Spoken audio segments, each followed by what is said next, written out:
عامه روغتیا وزارت د خپل کارمندانو لپاره د الکترونیکی حاضری د سیستم فعالیدو خبر ورکوي.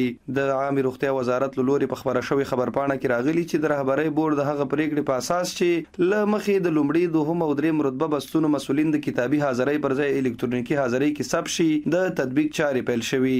د عامه روغتیا وزارت مشرتابه د حکم په اساس باندې د اول دویم بستونو لپاره چې کوم حاضری الکترونیکی لازم شوی او عملاً په بایومټریک حاضری کې ځان ثبت کړ.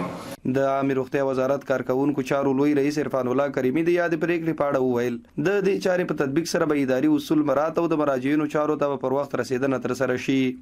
د عامه روغتیا وزارت د مشرتابه د ولس باندې د شفقت او د مهربانۍ له وجې نه چې کارونه د خنډ او ځنډ سره مخ نشي نو په عمومي رئیسانو باندې حاضري هم لازمي کړه چې دوی په وخت باندې راشي او د ولس مشکلاتو ته ښه رسیدګي وکړي او ولس چې دی په تکلیف کې اخته نشي. د دې د وجې نه د بایومټریک حاضري وجود لازمي دی.